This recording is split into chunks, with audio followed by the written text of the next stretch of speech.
Hey there, racers, racing fans, and civilians.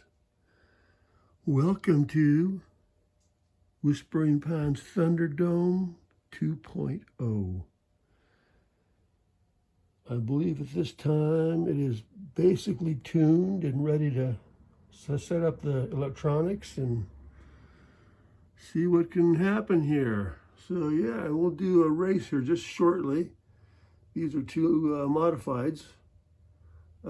Basically these 16 cars here have taken a whacking and a beating, but they all made it down.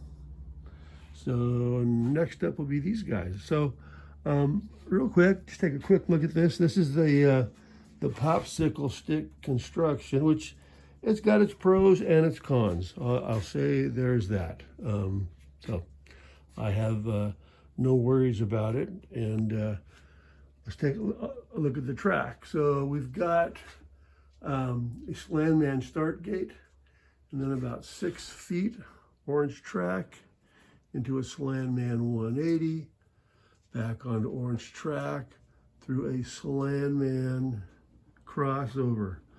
A lot of cars took a dive here for quite a while, so I had to get things kind of braced up, right? Everything braced up. And then we get to a Spoolheads 180. Now, my original plan was I had and have a vintage Hot Wheels 180. It's a cool looking old thing, but I could not get it to be stable.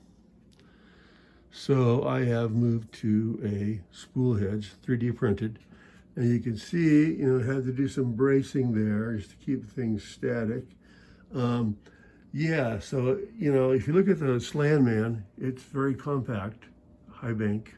This is more flattened out, and he's got these kind of long lead-ins if you're going this way, or this is a lead out, but you can see it's probably a foot long, approximately.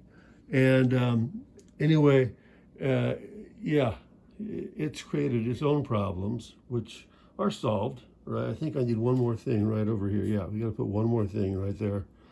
But it works great. And so we come through our second 180 with 2 lanes and go to Crash Racers. On down here, there is the first open track 180, down another long straightaway. My goal here, I wanted to build a track that had the ability for a lot of passing, right? And I'm already seeing that when I run multiple cars down here. There's another open track 180. And at this point, we're going to do a traverse down the table, still heading down into the final, which is a 270, and we're going to go under and do a Slandman 45 and another Slandman 45, and then we're going to wind it out right over here, and this is the end. And that little guy right there will have the timing numbers on it right there, a little display. So yeah, that's what we got going on. And then this table is just about 7 feet long. And you can see I've spaced this back a bit. I want to run a 2-lane drag strip down this front section of the table. And I would hope to put 2 timers right here to catch the times about here, and then do a dual 90,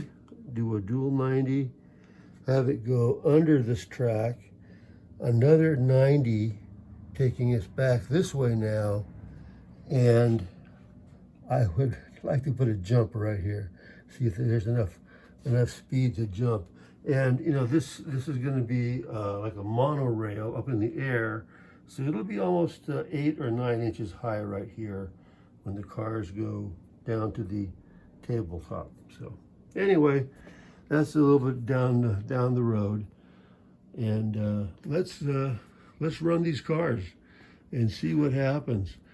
So I've got a piece of fishing line here, if I can untangle it from being stored.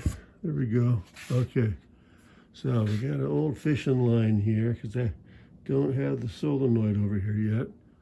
All right, here we go. So the white car has raced on the Comet tail, and the orange car is just one of the modifiers I have around. And here we go.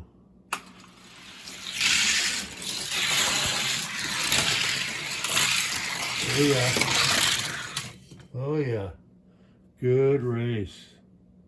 Yeah, that white caddy just took it. So that's where we're at.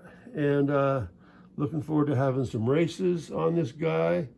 I've got plenty of cars for some pick your race ride, and on the first couple there will be presents and prizes and all that sort of stuff. So stick around. I will post those in hopefully a few weeks.